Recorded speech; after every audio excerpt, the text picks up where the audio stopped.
Today's video is brought to you by Surfshark VPN, talking about women and video games.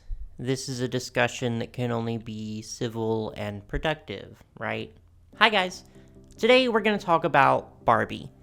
And Barbie is obviously a very important figure. She's iconic, she's historic, and when you think of all the ways Barbie changed history, what comes to mind is probably, she was one of the first mass-marketed fashion dolls produced in the likeness of an adult woman with careers and aspirations, giving young girls a play experience that was something other than preparing for domestic motherhood. You may think of the fact that she was the first supermodel on the moon. She's the first to run for president 7 times in a row, and the first to lose 7 times in a row.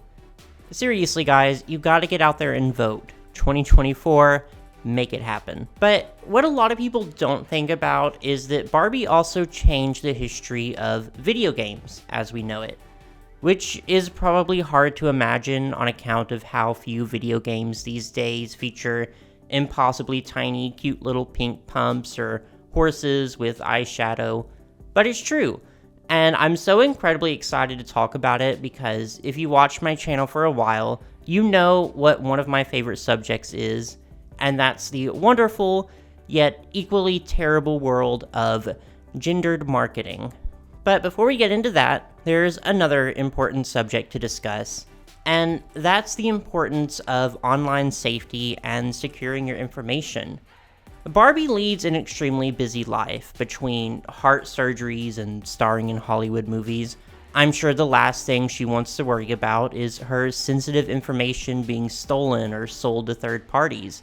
That's why I recommend that she use Surfshark VPN, the sponsor of today's video. A VPN is a virtual private network that encrypts all the information that is sent between your device and the internet. Using a VPN is extremely important in today's world, especially if you're using any kind of public Wi-Fi, which is a gold mine for hackers.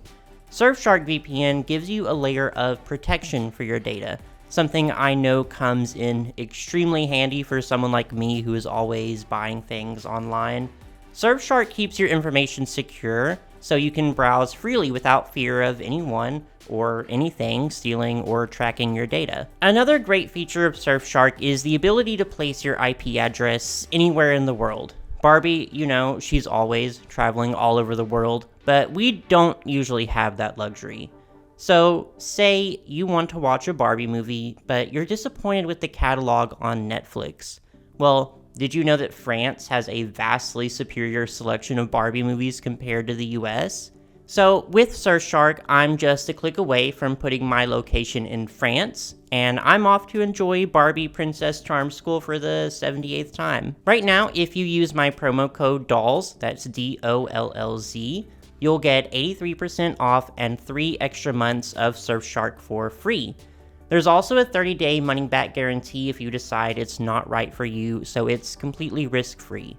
If you're interested at all, please check out the link in my description. Thanks again to Surfshark for sponsoring this video, and remember, promo code DOLLZ for 83% off and 3 free months. So, before we start talking about the world of Barbie video games, we need to talk about what the world was like before Barbie video games. Well, really, the period of time between the release of the very first Barbie video game in 1984 and the release of the very first a significant Barbie video game in 1996. The first Barbie video game was a Commodore 64 computer game, appropriately titled Barbie. The game basically featured Barbie going on various dates with Ken and needing to buy the right clothes. It was basically Barbie broken down to her most bare essentials and featured probably 7 to 10 minutes of total gameplay. And as such, it wasn't extremely well received. One of the only reviews I could find for the game pretty heavily panned it for the fact that Barbie was basically at the whims of Ken and had no agency of her own, and said that the gameplay simply wasn't captivating enough for the children it was being marketed to. So, not the biggest success out of the gate. But Mattel would persevere and release their next Barbie video game a few years later in 1991, also appropriately titled Barbie. This one was a platformer which sees Barbie dreaming up different worlds to visit as she puts together the perfect ensemble for the fantasy ball. Barbie 1991 was developed by the company High Tech Expressions in a deliberate attempt to capture the market of young girls, which at this point was considered extremely elusive in the video game world. It wasn't that girls weren't playing video games. Research showed a significant female audience for games like Oregon Trail, for instance, but there was a huge gap in the market for games specifically for girls. However, Barbie 1991 was not the game to fill that gap. One of the reasons that game companies failed to capture the market of young girls is because they rarely took into account that boys and girls tend to look for different experiences when it comes to video games. You know, boys want excitement, adventure, strategy. They want to feel smart and powerful and accomplished. What do girls want? I don't know. You tell me. And I know that talking about how boys and girls want different things is a pretty slippery slope. Obviously, there's no single one way to be a boy and like boy things, or be a girl and like girl things. These labels are arbitrary at the end of the day, but it's an impossible distinction to avoid when it comes to talking about gendered marketing. Basically, a lot of very biased and ridiculous studies were being pushed at this point in time that girls and women didn't like technology. A 1994 article from the Baltimore Sun titled "Fear of Technology" quotes a woman named Jo Sanders, who at the time was the director of the Gender Equity Program at the City University of New York. She says, quote, "Little girls enjoy computer games, but at about the age of puberty, girls figure out that computers are a guy thing, like football, car engines, and the rest of that stuff. Women are socialized to believe they have no mechanical sense and cannot operate a machine. Obviously, it's total nonsense, but it creates a feeling of guilt. Computers, technology, and, of course, video games were just considered a thing for men and boys. Women and girls were discouraged from participating, and those who continued to find an interest in tech and video games were further alienated by a lack of attention or even acknowledgement. Sure, these video game companies thought it would be nice if they could get the sales from female gamers too, but they weren't going to risk losing their male audience in the process. When it came to making games for girls, because they were operating under the assumption that girls either didn't like or couldn't use computers, their solution was to take existing gameplay from the quote-unquote boy games, slow it down or simplify it, and then just add a bunch of traditionally girly aesthetics to it, which, lo and behold, really wasn't all that appealing. And that is more or less the approach High Tech Expressions took with Barbie 1991. In the book From Barbie to Mortal Kombat, Gender and Computer Games, Justine Castle lists Barbie 1991 as an example of pink software, of a game that was only made for girls in mind in a superficial way. Mattel provided the aesthetics and the pink coat of paint, but left the actual development to third-party developers, who approached the game without regard for female gamers or the experience they look for in video games. And that trend would continue for the next few releases. Game Girl in 1992, Supermodel in 1993, and Vacation Adventure in 1994, all of which were basically gameplay mechanics that already existed, but reskinned with Barbie and marketed to girls, and as you can imagine, none were a huge hit. But very soon, all of that would change. Enter Barbie fashion designer in 1996, the first notable commercially successful video game made specifically for young girls.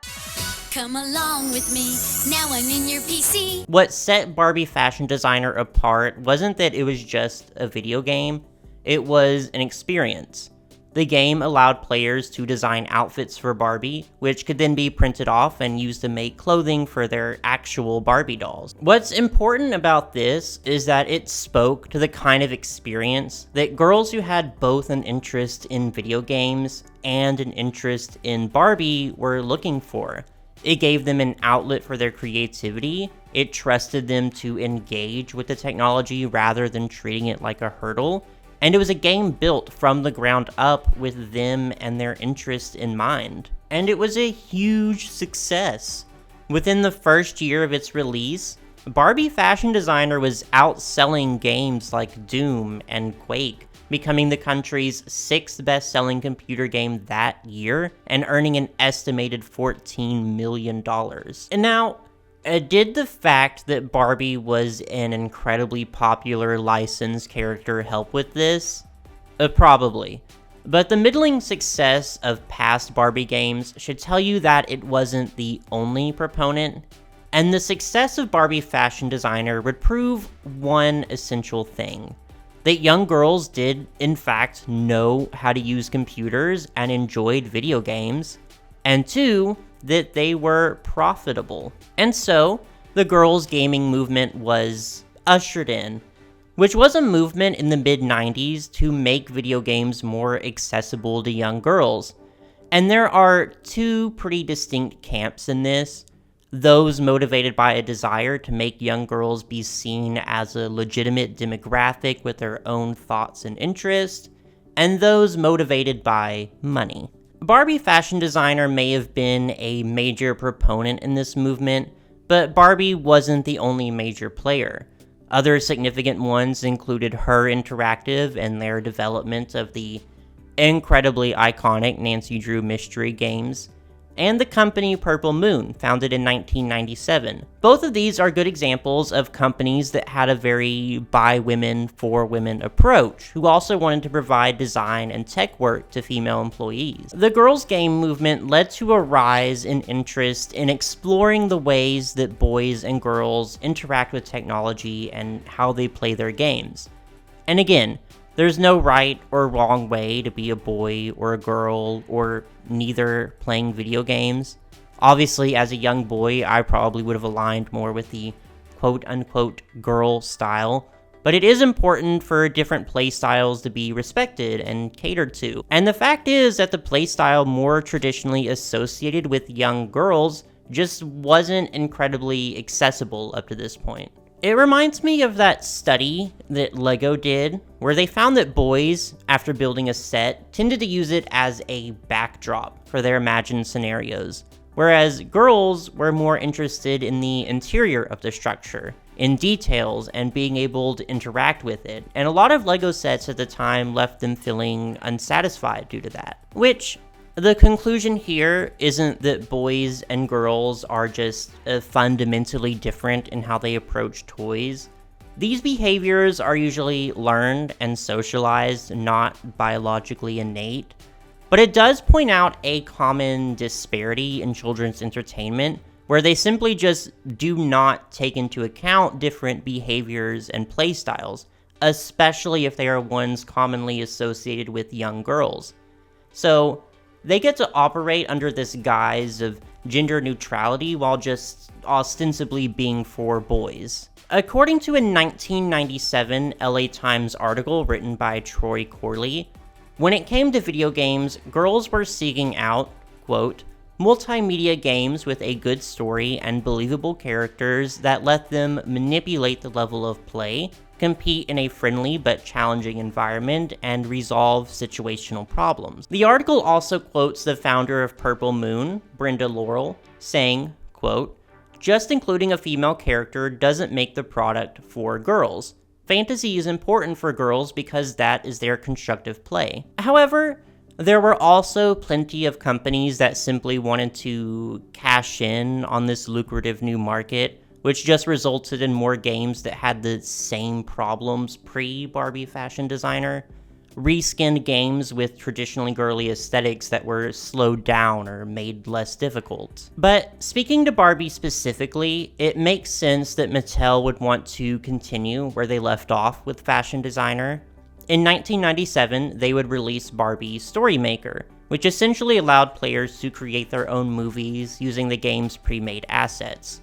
Not a new concept, but the game was praised for teaching basic computer skills and also film production techniques. Also in 1997, Barbie Magic Hairstyler, which is exactly how it sounds.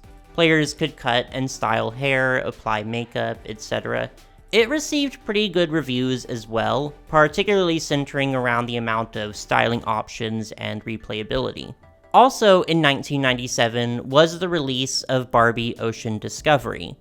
So while the past few Barbie games have focused on creative interactivity, this one was an adventure game. And not an adventure game in the sense that the first few Barbie games were, but rather it was one, again, with girls in mind. The gameplay focused on interactivity, exploration, puzzles, and problem solving. And although it didn't quite replicate the sales of Barbie Fashion Designer, it was successful enough that Mattel would continue to expand on the idea of a Barbie adventure game. The next year, Barbie would be featured in both Nail Designer and Riding Club, both of which were bestsellers. They were both praised for being highly interactive and giving young girls a satisfying gameplay loop, even if they weren't considered, extremely educational. Following those would come the Detective Barbie series, developed by Guerrilla Systems Corporation, which, next to Fashion Designer, I believe are the most significant Barbie video games. There were 3 games in this series: Mystery of the Carnival Caper in 1998, Vacation Mystery in 1999, and Mystery Cruise in 2000. And like all the other titles, they're pretty self-explanatory. They feature Barbie in the role as a detective, solving mysteries. In the first, you try and track down Ken after he disappears following a magic trick. The next 2, you figure out who stole precious gems or a valuable piece of artwork, etc. And these are significant because, on some level, it's really easy to write off Barbie video games like, oh, they're just feeding into stereotypes. Girls only want to play dress up and go shopping and make pretty outfits. Which, yeah, I can't really argue with that. Mattel was definitely feeding into a certain narrow view of girlhood up to this point. But it can still be said that, girls who do enjoy these things, pretty dresses and makeup and designing outfits, they still deserve to have their interests catered to just like anyone else. There's nothing wrong with that. But now, alongside those games, Mattel was also putting out games that featured Barbie in a heroic role. She was fighting crime and solving mysteries. And gameplay-wise, although they weren't incredibly innovative, they were still fun. They provided a fantasy, a role-playing aspect, a social sim, puzzles, a problem-solving system that allowed the players to go with their own pace. And also, they were known for being kind of hard, especially the second game and onwards. They required a decent amount of patience and perseverance on the part of the player to finish, which again, is really important in a time where girls are stereotyped as being basically inept with technology. However, it's also around this time that the girls' games movement would kind of start to die out, unfortunately.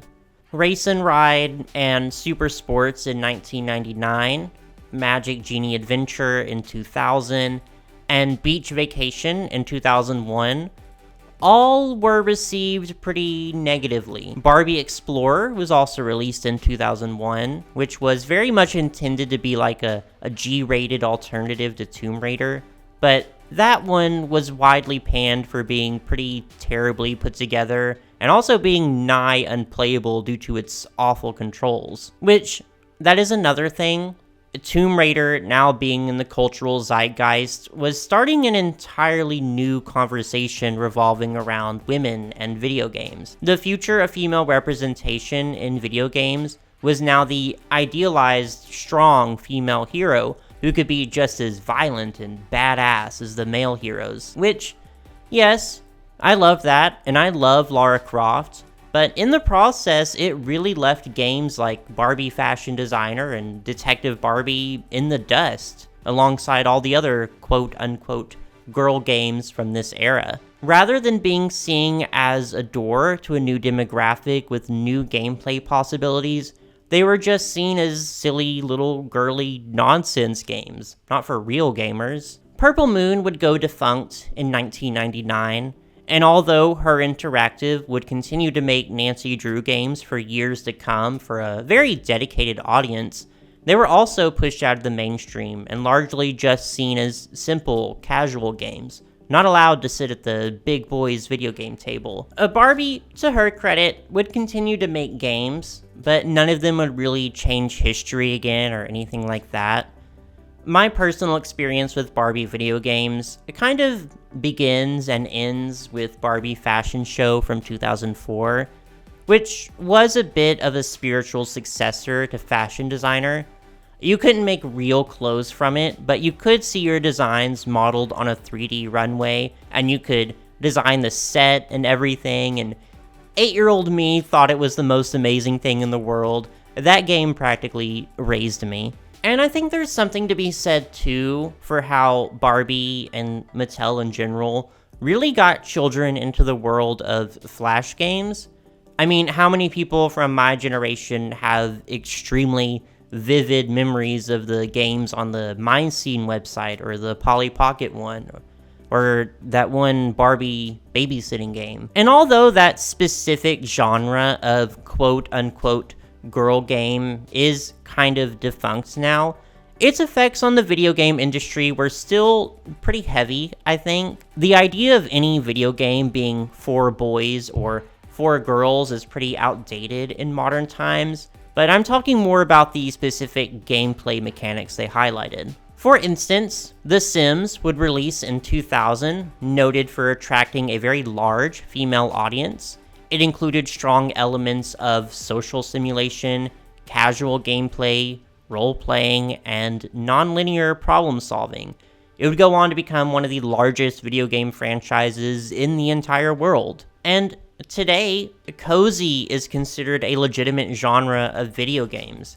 Games like Animal Crossing, Stardew Valley, heck, even Minecraft.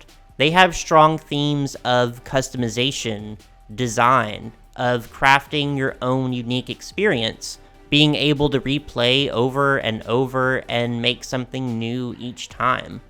I'm not saying that they have Barbie Fashion Designer to thank for existing, necessarily. I just think she deserves her flowers. An article on the website Fanbyte by Ariana Di Valentino makes an interesting point.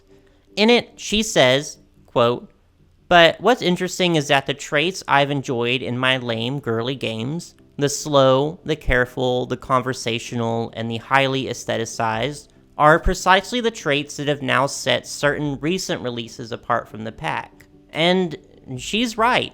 Look at Red Dead Redemption, Breath of the Wild, God of War, Assassin's Creed. These are games that have strong role-playing elements, social simulation, attention to detail, the promotion of playing at your own pace, exploration and discovery, problem solving, none of which are traits that are uniquely girly, but when combined together, form attributes that were once characteristics of these girly games. And again, I'm not saying that these games took direct inspiration from Barbie, although maybe they should have. I think Red Dead Redemption could have only been improved by more bright pink horses with an uncomfortable amount of makeup. And yet, the conversation of female representation in video games, be it as characters or players, has only really become more divisive and explosive over time.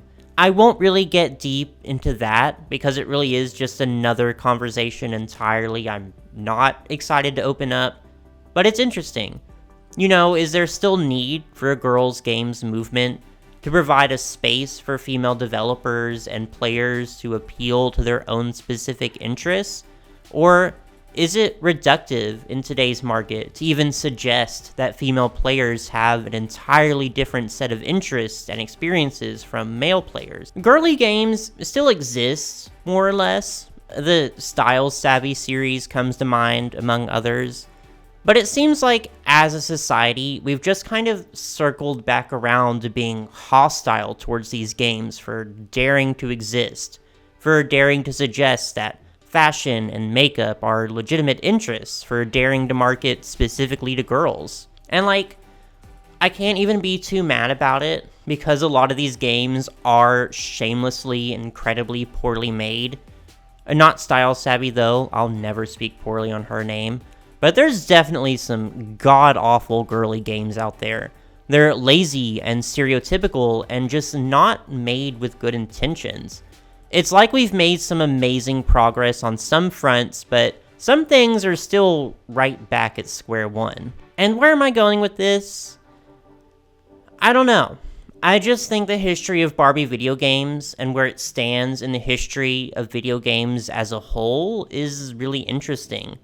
I think it's interesting how the demographic category of young girls was once seen as basically the white whale in the video game world, but has all but kind of vanished completely. And now girly video games are pretty much seen as bottom of the barrel regardless of their actual quality. That hobbies like fashion and makeup are still seen as being mutually exclusive from video games. I think it's really cool that Mattel saw the potential of making technology more accessible to young girls in a time where girls were discouraged from enjoying technology, for adapting it to their interests and making it engaging and creative. Barbie literally started a movement in the video game world, and although it didn't last very long or go as far as it could have, perhaps, it's still a really important part of video game history. Video games have made massive strides in regards to how they represent and treat women and young girls, but as a society, it does still kind of feel like we're still grappling with the idea that women and young girls can enjoy and be skilled at video games to begin with. But I don't know. The new Bratz video game is coming out soon. There's some pretty massive hype for it here in my corner of the internet. Maybe that will spring another cultural shift and we'll witness the girls' games movement 2.0. But while we wait on that, be sure to let me know your thoughts down below. Did you play any Barbie video games as a child? What video games are you playing now? Do you respect Barbie's legacy as the ultimate gamer girl? If you played Barbie Fashion Show, please let me know so we can bond over what was possibly the best game of that decade. And when you're done with that, just be sure to like and subscribe for any future fashion doll content. Thank you, and a big thank you again to Surfshark for sponsoring this video. Please check out the link in my description below for more information.